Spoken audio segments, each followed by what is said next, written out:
नमस्कार दोस्तों, मैं हूं परविंदर सैनी। दोस्तों, आज हम बात करेंगे हरियाणा के मुख्यमंत्रियों को लेकर।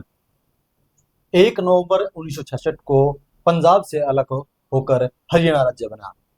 तब से लेकर अब तक कितने मुख्यमंत्री बने हैं और किस मुख्यमंत्री की क्या-क्या उपलब्धियां रही हैं, इन तमाम विषयों को लेकर हमारे साथ राजनीतिक मामलों के जानकार वीरेंद्र राठी हमारे साथ मौजूद है। राठी साहब, आपका कार्यक्रम में स्वागत है। आपका बहुत बहुत धन्यवाद। सभी दर्शकों को मेरी तरफ से नमस्कार। राठी साहब, अगर हम हरियाणा की बात करते हैं तो 1 नवंबर 1966 को हरियाणा प्रदेश बना था पंजाब से अलग होकर।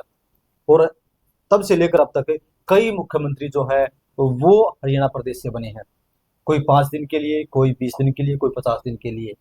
तो ऐसे में अगर हम देखें तो कहाँ से शुरुआत हुई और किस तरीके से ये कारवां आगे बढ़ा है? जब पंजाब और हरियाणा एक थे, साथ में हिमाचल भी था, तो उस समय के जो नेता हरियाणा प्रदेश के होते थे, उनका कहना होता था कि हरियाणा के हिस्से में बहुत कम बजट आता है और पंजाब के ऊपर विकास कार्यों के ऊपर ज़्यादा पैसा खर्च होता है।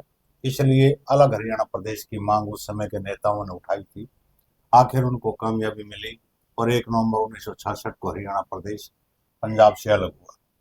जो ही हरियाणा प्रदेश अलग हुआ तो सीधी सी बात है, उसके लिए प्रदेश के को चलाने के लिए मुख्यमंत्री तो चाहिए ही।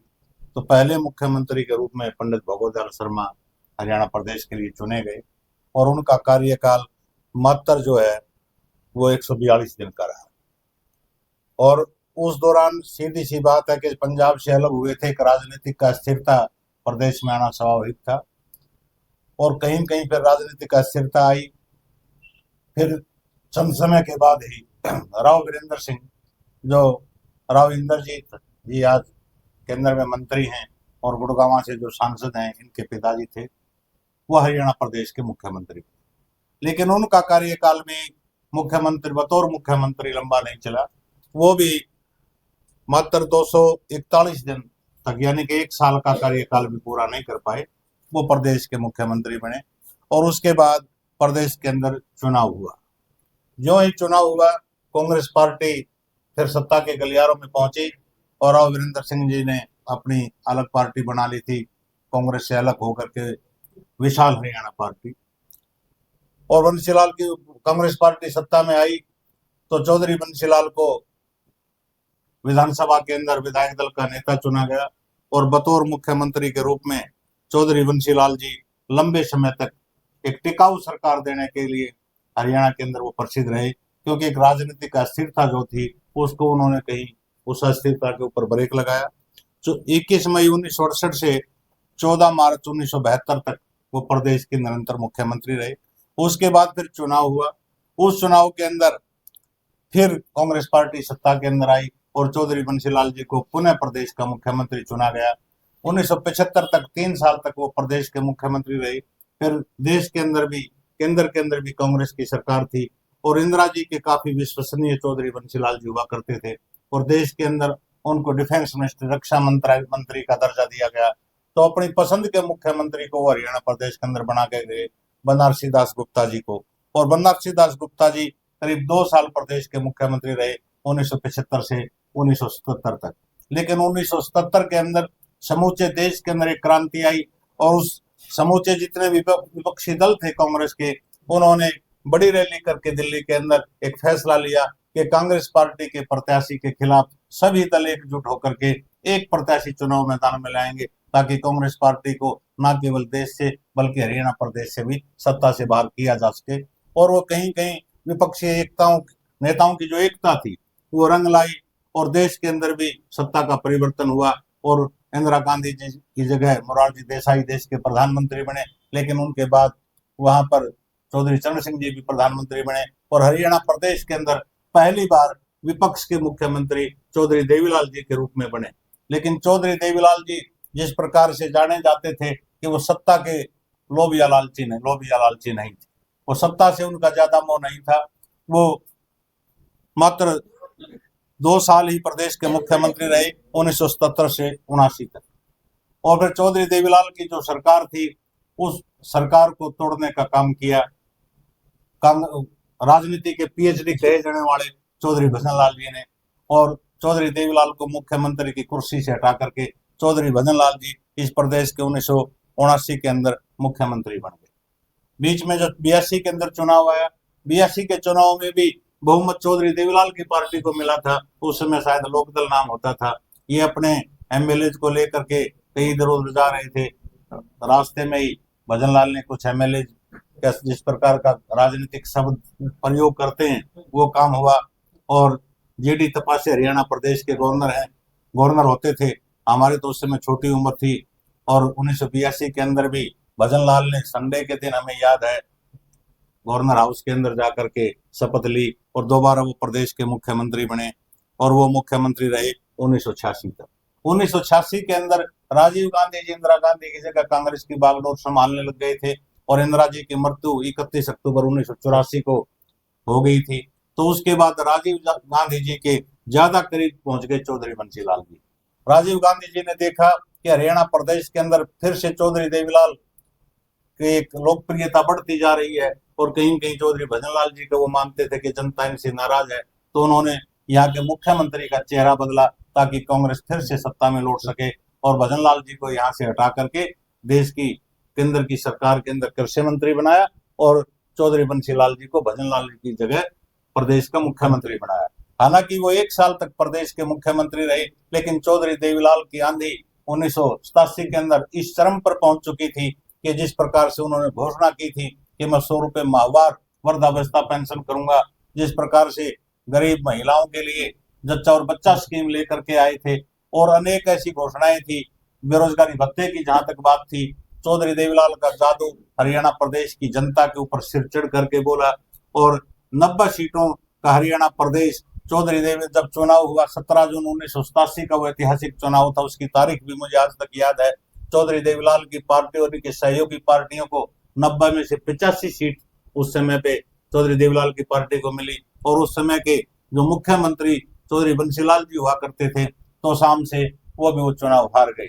और जो 5 व्यक्ति कांग्रेस के उम्मीदवार बतौर कांग्रेस प्रत्याशी के तौर पर जीते थे, उनमें चौधरी भजनलाल की घरवाली जसमा देवी भी एक ऐसी प्रत्याशी थी जो आदमपुर से भी उस आंधी में भी अपनी सीट निकाल पाई थी और 4 कांग्रेस के प्रत्याशी ऐसे साथी और थे। उसके बाद हरियाणा के अंदर फिर से एक राजनीतिक अस्थिरता का दौर आया। चौधरी देवीलाल जी हरियाणा प्रदेश की राजनीति को छोड़ करके केंद्र की राजनीति करने लग गए और केंद्र में विश्वनाथ प्रताप सिंह का और चौधरी देवीलाल जी का और चौधरी चंद्रशेखर जी का जादू चलने लग गया। दिल्ली के ऐतिहासिक बोट क्लब के ऊपर 25 सितंबर को चौधरी देवीलाल का जन्मदिन मनाया गया। जिस प्रकार से 1977 के अंदर एक फैसला लिया था कि कांग्रेस पार्टी के खिलाफ सभी दल एकजुट और एकत्रित होकर के एक प्रत्याशी को चुनाव मैदान में लाएंगे, उसी प्रकार का फैसला उस समय भी हुआ और जनता दल के नाम से एक दल का गठन हुआ जिसमें भारतीय जनता पार्टी भी शामिल थी सहयोगी के रूप में और मार्क्सवादी कम्युनिस्ट पार्टी, भारतीय कम्युनिस्ट पार्टी भी शामिल थी और जनता दल का हिस्सा उस समय के जनता दल तो था, उसमें लालू यादव भी जनता दल का हिस्सा थे, मुलायम सिंह यादव जी भी थे, नीतीश कुमार भी थे। उधर से अन्य पार्टियां जो छोटी छोटी प्रदेशों के अंदर थी उनका समर्थन भी था और देश के अंदर राजीव गांधी जी सत्ता से बाहर हुए और वहां विकल्प के रूप में पहले तो नाम चौधरी देवीलाल का बतौर प्रधानमंत्री के रूप में आया, लेकिन उन्होंने प्रधानमंत्री की शपथ लेने से मना किया और विश्वनाथ प्रताप सिंह को देश का प्रधानमंत्री बनाया गया। जब ये उप प्रधानमंत्री पद इन्होंने वीपी सिंह की सरकार में लिया तो सीधी सी बात है कि हरियाणा प्रदेश के अंदर मुख्यमंत्री के लिए मारामारी तो होनी ही थी। उस समय चौधरी देवीलाल के तीसरे बेटे चौधरी रणजीत सिंह स्वयं चौधरी देवीलाल जब मुख्यमंत्री थे उनकी सरकार के अंदर कृषि मंत्री थे। ओम प्रकाश चौटाला जी एमएलए नहीं थे, लेकिन बतौर सक्रिय राजनीति मुख्यमंत्री की दौड़ में वो निरंतर चल रहे थे और उन्होंने जो आजमाइश करके चौधरी देवीलाल का दिल जीत करके मुख्यमंत्री का नाम अपना घोषित करवाया और उन्होंने हरियाणा प्रदेश के मुख्यमंत्री के रूप में 1989 के अंदर ओम प्रकाश चौटाला जी ने शपथ ली। लेकिन ओम प्रकाश चौटाला जी विधायक नहीं थे तो कहीं कहीं से उनको विधायक बनना था। चौधरी देवीलाल जी उस समय महम से विधायक होते थे जब मुख्यमंत्री थे, तो उन्होंने महम से अपना इस्तीफा एमएलए से भी दिया, बतौर मुख्यमंत्री से भी दिया, तो महम की सीट खाली हो गई और ओम प्रकाश चौटाला जी महम के चुनाव मैदान में विधायक बनने के लिए आए। तो वो चुनाव उधर से पंचायती उम्मीदवार के रूप में आनंद सिंह दांगी महम चौबीसी पंचायत के जनसमर्थन से प्रत्याशी थे, क्योंकि महम चौबीसी का एक इतिहास रहा है कि किसी भी पार्टी की सत्ता रही है लेकिन चबूतरे के ऊपर फैसला होकर के एक पंचायती उम्मीदवार को चुनाव मैदान में महम की जनता उतारती है और उसी को तकरीबन कामयाब करती है। और वो चुनाव इतना गंभीर चुनाव हुआ, उसमें जान की भी हानि हुई और वो चुनाव रद्द हो गया। तो उसके बाद ओम प्रकाश चौटाला जी को वहां से इस्तीफा देना पड़ा और फिर बनारसी दास गुप्ता जी को ओम प्रकाश चौटाला जी ने विधायक दल का नेता चुनवा करके उनको मुख्यमंत्री बनाया, लेकिन वो मात्र 51 दिन के लिए प्रदेश के मुख्यमंत्री रहे। उसके बाद फिर ओम प्रकाश चौटाला जी ने शपथ ली।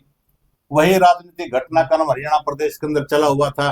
चौधरी देवीलाल की छवि भी कहीं कहीं महम कांड के नाम से जो कांड हुआ था उससे धूमिल होती नजर आ रही थी। सेंटर के अनेकों मंत्रियों ने, केंद्र के मंत्रियों ने वीपी सिंह को अपना इस्तीफा सौंप दिया था कि ओम प्रकाश चौटाला हरियाणा प्रदेश का मुख्यमंत्री नहीं रहना चाहिए। लेकिन फिर जाकर के उन्होंने दोबारा शपथ ली तो मात्र वो 5 दिन तक उस पद के ऊपर रहे और कहीं कहीं केंद्रीय राजनीति के दबाव के आगे उन्होंने अपना इस्तीफा देना पड़ा। और उसके बदले में उन्होंने मास्टर हुक्म सिंह जी को 1990 से 1991 यानी कि 248 दिन का कार्यकाल बतौर मुख्यमंत्री के रूप में मास्टर हुक्म सिंह जी का रहा। उसके बाद फिर ओम प्रकाश चौटाला जी ने मास्टर हुक्म सिंह जी से को कहा कि अपना इस्तीफा दो। उन्होंने इस्तीफा दिया और ओम प्रकाश चौटाला ने उस समय हरियाणा प्रदेश के तीसरी बार प्रदेश के मुख्यमंत्री के रूप में शपथ ली और मात्र 14 दिन तक की वो सरकार रही। फिर राष्ट्रपति शासन यहाँ लग गया और उसके बाद आम चुनाव 1991 के अंदर हरियाणा प्रदेश के अंदर आया और 1991 के चुनाव में कांग्रेस पार्टी को प्रचंड बहुमत मिला। चौधरी भजन लाल जी इस प्रदेश के मुख्यमंत्री चुने गए और 1996 तक पूरा कार्यकाल उन्होंने किया। लेकिन 1996 का जब आम चुनाव आया उस चुनाव के अंदर चौधरी बंसीलाल और भारतीय जनता पार्टी के बीच में समझौता हुआ। चौधरी बंसीलाल ने एक अलग पार्टी का गठन कर लिया था कांग्रेस छोड़ करके, जिसका नाम रखा गया था हरियाणा विकास पार्टी और जिसका चुनाव निशान होता था लड़का और लड़की। दोनों पार्टियों के बीच में समझौता हुआ।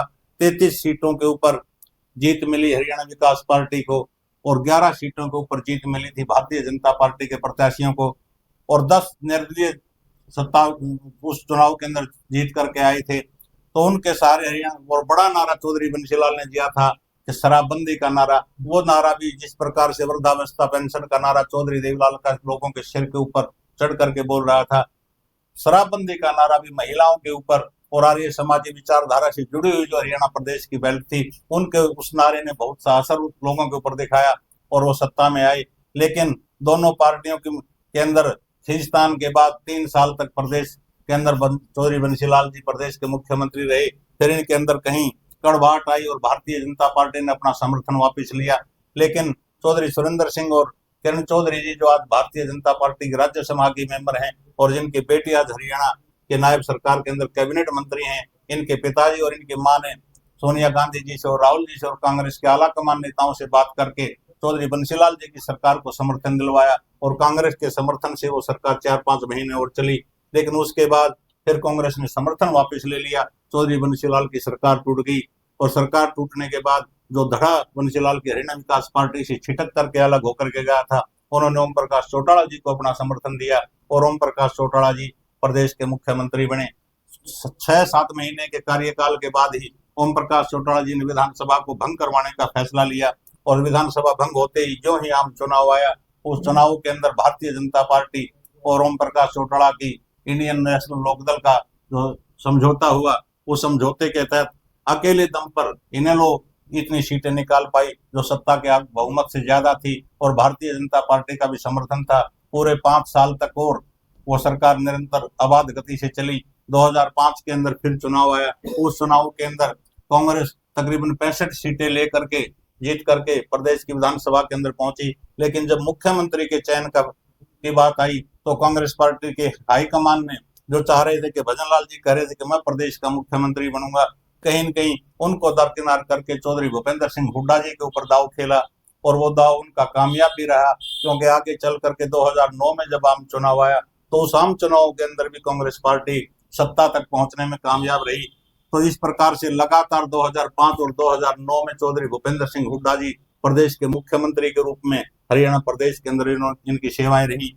जब 2009 के अंदर चुनाव आया तो जिस प्रकार से नारा देश के अंदर चला था मोदी का नारा, और मोदी जी के नारे के सहारे कि वैतरणी पार हुई जो भारतीय जनता पार्टी हरियाणा प्रदेश के अंदर बैसाखियों के सहारे चलती आ रही थी, कभी हरियाणा विकास पार्टी के बैसाखी के सहारे, कभी इंडियन नेशनल लोकदल के बैसाखी के सहारे, तो कहीं न कहीं भाजपा को भी लगा कि अब तुम्हारा भी अच्छा समय आ गया है इन्होंने हजका से जो समझौता कुलदीप बिश्नोई जी के साथ था, उस समझौते को तोड़ करके अपने दम पर चुनाव लड़ने का फैसला लिया और भारतीय जनता पार्टी सत्ता के गलियारों में पहुंची। 40 सीट लेकर के कुछ निर्दलियों का समर्थन इनको मिला और मनोहर लाल खट्टर जी प्रदेश के मुख्यमंत्री चुने गए। लगातार 5 साल तक वो प्रदेश के मुख्यमंत्री रहे। जब दोबारा चुनाव, आम चुनाव जो हुआ, उस चुनाव के अंदर फिर से मनोहर लाल खट्टर जी 2019 के अंदर फिर से बहुमत का आंकड़ा उन्होंने पाया और फिर से वो मुख्यमंत्री बने। और मनोहर लाल खट्टर जी 2014 से लेकर के 12 मार्च 2024 तक प्रदेश के मुख्यमंत्री रहे। लेकिन ऊपर से बड़ी पार्टियां होती हैं तो बड़े फैसले हाईकमान लेती हैं। कहीं हाईकमान ने फैसला लिया, मनोहर लाल खट्टर जी को केंद्र के अंदर मंत्री बनाया गया और उनकी जगह नायब सिंह सैनी जी इस प्रदेश के मुख्यमंत्री चुने गए आम चुनाव से जस्ट पहले। और फिर आम चुनाव जो हुआ वो नायब सिंह सैनी जी के नाम पर लड़ा गया कि अगर दोबारा भारतीय जनता पार्टी सत्ता में आती है तो नायब सिंह सैनी जी हमारे प्रदेश के मुख्यमंत्री होंगे। और दोबारा से भारतीय जनता पार्टी लगातार तीसरी बार हरियाणा प्रदेश के अंदर बहुमत लेकर के इन्होंने सरकार बनाई है। तो अब तक का जो 1966 से लेकर के आज 2025 में हम बैठे हैं, अब तक के मुख्यमंत्रियों का विवरण हरियाणा प्रदेश का ये। डॉक्टर साहब, एक बात इसमें अगर हम देखते हैं तो कई चीजें निकल कर सामने आती हैं। जिस तरीके से अगर बात करें भजनलाल जो जिन्हें पीएचडी कहा जाता है, उन्होंने एक समय में जो है देवीलाल की सरकार को तो तोड़ा है, लेकिन वो कहीं ना कहीं भूपेंद्र सिंह हुड्डा से मात खा गए। तो क्या हरियाणा में उठा हमें ज्यादा देखने को मिली है? चौधरी देवीलाल के बारे में चौधरी बंसीलाल बड़ी एक रोमांचक स्टोरी बताया करते, क्योंकि वो रेल मंत्री भी रहे हैं केंद्र के अंदर, कि एक सेंटिंग इंजन होता है जो रेलवे स्टेशन के ऊपर प्लेटफार्म के ऊपर जो डिब्बे अलग अलग पटरियों पर खड़े होते हैं उनको जोड़ने का काम करता है। फिर कोई दूसरा इंजन आता है और वो उनको जोड़ करके ले जाता है। कि चौधरी देवीलाल थे सेंटिंग इंजन।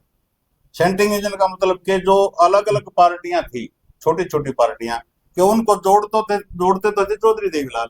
और जब वो सरकार में आ जाते, पूरी तरह से एक ट्रेन तैयार हो जाती, तो भजनलाल जैसे लोग उस समय जो है आकर के उस ट्रेन को जोड़ करके निकल जाते थे। यही चौधरी देवीलाल जी के साथ हुआ था। भजनलाल जी ने उनकी पार्टी सरकार का ही बिल सरकार तोड़ी और फिर उस सरकार को कांग्रेस पार्टी के अंदर ही मर्ज कर दिया, यानी कि कांग्रेस की सरकार वो रातों रात बना दी गई थी। लेकिन जहां तक भूपेंद्र सिंह हुड्डा जी की बात थी, भूपेंद्र सिंह हुड्डा जी लगातार 3 बार जब रोहतक से सांसद चुने गए, बड़े दिग्गज नेता, हरियाणा की राजनीति के नहीं बल्कि हिंदुस्तान की राजनीति के भीष्म पितामह के रूप में जिनको जाना जाता है, वो शख्सियत चौधरी देवीलाल जी थे। और चौधरी देवीलाल जी को 3 बार चुनाव हराना बहुत बड़ी उपलब्धि थी और इनका केंद्र के अंदर रुतबा बढ़ता गया। बड़े जो कांग्रेस के नेता थे उनसे इनका संपर्क हुआ और वो संपर्क इनको काम आए। और उस समय के जो हरियाणा के आज जो इनके कहते हैं कि इनसे नाराज कुछ नेता चल रहे हैं, जिनमें कुमारी शैलजा भी एक है, वो भी इनका मुख्यमंत्री बनने में हुड्डा साहब का सहयोग करने वालों में एक थी, इसलिए भजनलाल जी वहां पे मात खा गए। तो चलिए दोस्तों, कहीं ना कहीं जो हरियाणा के अब तक के जो मुख्यमंत्री हुए हैं, आज हमने उन तमाम मुख्यमंत्रियों पर विस्तार से चर्चा की है और इस चर्चा में भाग लेने के लिए डॉक्टर साहब आपका बहुत बहुत धन्यवाद। बहुत बहुत शुक्रिया।